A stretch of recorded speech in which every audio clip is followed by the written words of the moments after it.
ముందుగా వేదిక టీవీ ప్రేక్షకులకు స్వాగతం. వేదిక టీవీ చేపడుతున్న సర్వే ఏదైతే ఉందో ఇది కేవలం ప్రజల అభిప్రాయాలు మాత్రమే.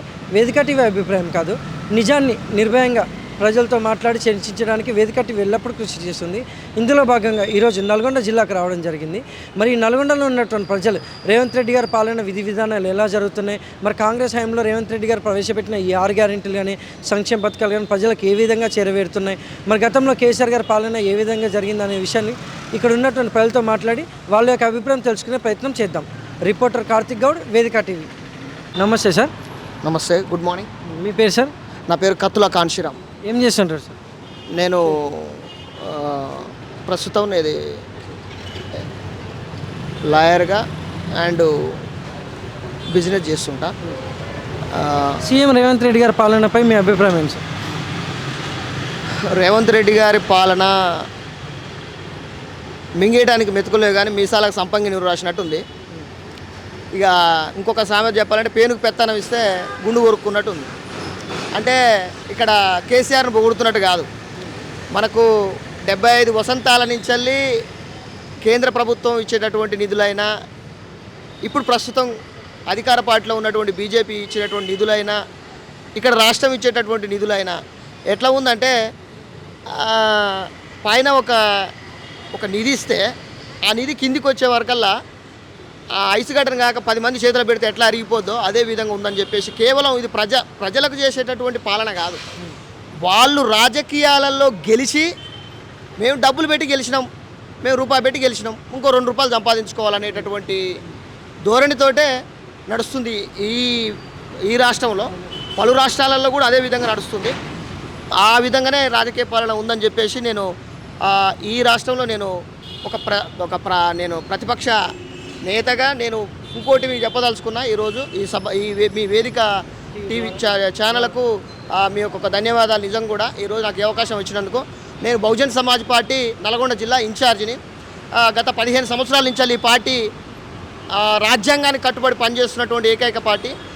ఈ దేశంలో మూల సిద్ధాంతాలకు కట్టుబడి పనిచేసే ఏకైక పార్టీలో పనిచేస్తున్నందుకు నేను గర్వపడుతున్నా. ఈరోజు ముఖ్యంగా బడుగు బలహీన వర్గాలు, ముఖ్యంగా ఈరోజు బీసీలకు మండల కమిషన్ ద్వారా మాన్యవర్ కాన్షీరామ్ గారి జయంతి, 91వ జయంతి. కాబట్టి ఎందుకనంటే అత్యధిక మెజార్టీ బై పీపుల్ బీసీలు ఈ రాష్ట్రంలో, దేశంలో. వాళ్ళకే 25% మండల కమిషన్ ద్వారా విశ్వనాథ్ ప్రతాప్ సింగ్ ఉన్నప్పుడు, విపి సింగ్ గారు ఉన్నప్పుడు మండల కమిషన్ ద్వారా రిజర్వేషన్లు ఇచ్చినటువంటి సంగతి వాస్తవం. అదే రిజర్వేషన్ ఇప్పటికీ రిజర్వేషన్ల మీద బీసీలు జీవిస్తున్నారు అనేది కూడా వాస్తవం.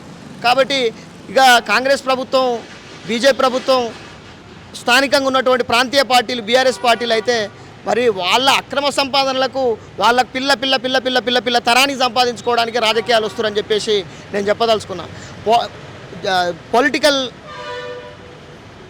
Is a about next election, it is a about next generation. Political అనేది మనం లోతుగా అధ్యయనం చేసుకోవాల్సినటువంటి అవసరం ఉంది.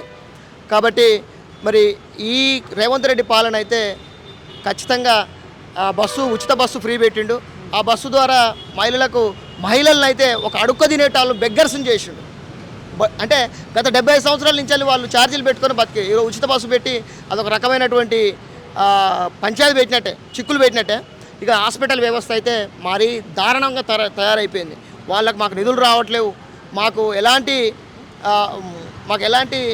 జీతాలు రావట్లేవు అని చెప్పేసి చెప్పుకుంటారు. ఇక ఎక్సైజ్ డిపార్ట్మెంట్కి వచ్చేసి 6 నెలల నుంచి జీతాలు లేవు. పోలీస్ డిపార్ట్మెంట్కి 3 నెలల నుంచి డిపార్ట్మెంట్లో జీతాలు లేవు. ఇక ప్రతి డిపార్ట్మెంట్లో ఈయన జీతాలు ఇవ్వకపోకుండా నిన్నటి జరిగినటువంటి సంగతి, నాకు ఎదురైనటువంటి సంఘటన, ఒక చెత్త ఏరుకునేటటువంటి కుటుంబం నెగరకల్లా ఆ అధికారి కాడికి పోతే, సబ్ రిజిస్టర్ కాడి అధికారి కాడికి పోతే 3500 ప్రతి ఒక్క రిజిస్ట్రేషన్కి, ఒక రిజిస్ట్రేషన్కి 3500 దోసుకుంటారు. ఎందుకు దోసుకుంటారు అని అంటే దానికి అర్థం మనమే చెప్పుకోవాలి.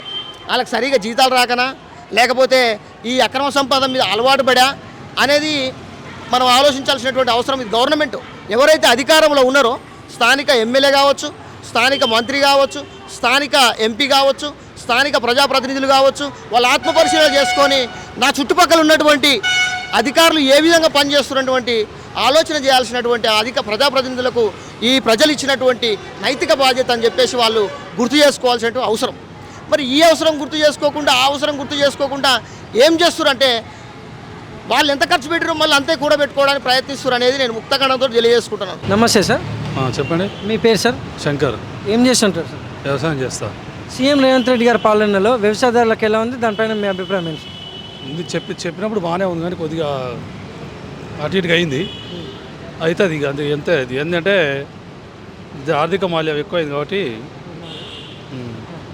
ఆర్థికం ఎక్కువ ఏర్పడ్డది కాబట్టి దానివల్ల కొంచెం ఇబ్బందులు వస్తున్నాయి. పోను సర్దుకూడదని అనుకుంటున్నా.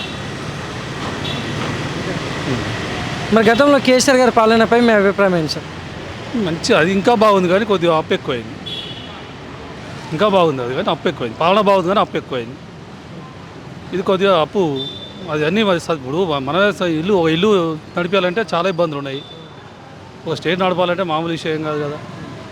అది నా బాధ. అందరూ ఓర్చుకోలేకపోతారు. తెచ్చుకునేటప్పుడు తెచ్చుకోరు, తింటప్పుడు తినరు. అందరికి పైసలు కావాలి కానీ పాలన గురించి అవసరం లేదు. జనాలు ఎక్కువ పైసల కోసం ఇంట్రెస్ట్ పడతారు, డబ్బుల కోసం ఎక్కువ ఆశపడతారు. ప్రతి ఒక్కడు కష్టం చేస్తలేడు. తాగుడు ఎక్కువైంది. యువకులు మొత్తం తాగుడు దిగబడరు.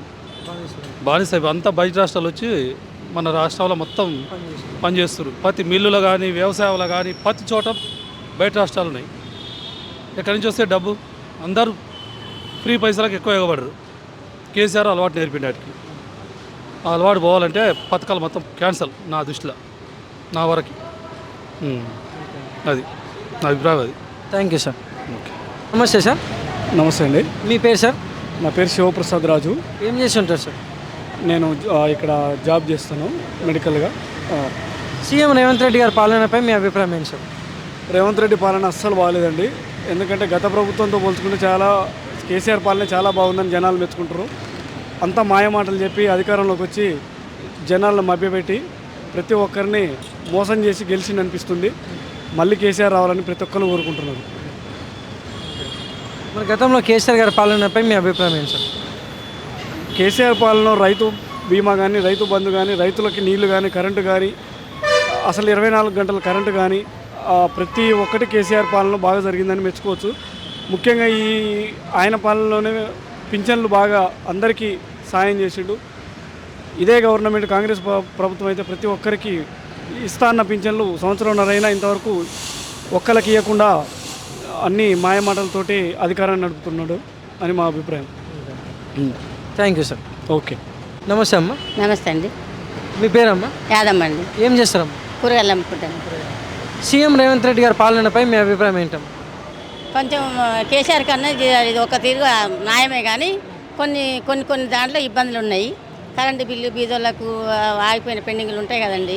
పిరి కరెంట్ అని అవి బిల్లు కడితేనే లేదు, లేకపోతే లేదు, మళ్ళీ ఇది పిరి కరెంట్ ఇవ్వమని చెప్తున్నారు. కానీ మళ్ళీ రైతు బంధు రైతు బంధు వేయట్లేడు. రైతు బంధు ముఖ్యం అండి అసలు రైతులకు. ఆ రైతు బంధు కూడా వేయాలి దయచేసి. వేస్తే మనకు ఎలాంటి ఇబ్బంది రోడ్డు మీద బతికే వాళ్ళకు కూడా బతికేరు చూపించాలి. పాలన అంటే దానికన్నా ఇది వీళ్ళు వాళ్ళు ఒకటని ఏమీ లేదు, సమానం, ఇద్దరు సమానం. ఈయన మంచి ఆయన చేయడానికి ఏం లేదు మన దృష్టిలో అయితే. అందరూ ఒకటే కానీ బీదోళ్ళకి నెత్తిలో చేలు పెట్టడమే, అంతకుమించి ఏం లేదు నాన్న. వాళ్ళు మనకు కోరేది మధ్యతరగతి కుటుంబాలకు అన్నీ అందుతున్నాయి అంటారా ఈ 6 గ్యారెంటీలను సంక్షేమ పథకాలు? నాన్న 6 గ్యారెంటీ లేదు, ఒక పీరీ బస్ అని ఒకటే కానీ 6 గ్యారెంటీ ఏది ఒక్కటి కూడా అమలు చేయలేదన్న. సన్న బియ్యం ఇస్తాను, దొడ్డు బియ్యం ఇస్తుండు, సన్న బియ్యం లేనే లేవు. మీరు 6 గ్యారెంటీలలో ఒకటే గ్యారెంటీ చేసిండు మనకు, అది ఫ్రీ బస్ ఒకటే. మరి మహిళలకు 200, 2500 అదే అన్నాడు. మరి కళ్యాణ లక్ష్మణులకు తుల బంగారం ఏదో అన్నాడు. అది లేదు, ఇది లేదు, ఏది లేదు, ఆయన ఏది చెప్పలేదు. సరే నాన్న. గతంలో కేసీఆర్ గారి పాలనపై మీ అభిప్రాయం ఏంటమ్మా? ఆ కేసీఆర్ ఏం చేసిండని రోడ్లు వేసిండు, అవి వేసిండు కానీ ఊరు డెవలప్ చేసుకున్నా కానీ ముళ్ళ సంపాదించుకున్నాడు ఆయన. పేదలకు ఆయన కూడా ఏం చేసింది లేదు. కాకుండా ఒక ఆడపిల్ల కట్టమని అట్లా ₹1,00,000 అట్లా ఇచ్చిండు. ఎందుకు కళ్యాణ పథకం అని ఇచ్చిండు. కానీ కేసీఆర్ రైతు బంధుకు ఆపకుండా మాత్రం అదొకటి చేసిండు రైతులకు. ఇంకా అంతకు మించి ఏం చేయలేదు ఆయన కూడా. అది రైతు బంధు ఇప్పటికైనా వీళ్ళు కూడా వేస్తే వీళ్ళు కూడా మంచి వాళ్ళే. ఎందుకు 1 ఎకరం ఉన్న వాళ్ళు 6 ఎకరం ఉన్న వాళ్ళు బాధపడుతారు కదా అన్న. ఒక ఊరికి వేసి ఒక ఊరికి వేయలేదు, అన్ని ఊర్లోకి వేసుకుంటూ రావాలి. 5 ఎకరాలు ఉన్న వాళ్ళకి వేయకు, 3 ఎకరాలు 2 ఎకరాలు 6 ఎకరం ఉన్న వాళ్ళకి వేయాలి. వాళ్ళు కూడా ఎట్ట బతకాలి నాన్న మరి. అది మొత్తం ఆపి చేస్తే అది. సరే, థ్యాంక్స్ అమ్మా. థ్యాంక్స్ నాన్న. నమస్తే సార్. నమస్తే. మీ పేరు సార్? సాయిలు. ఏం చేస్తుంటారు సార్? కూలి పని చేసుకుంటాం.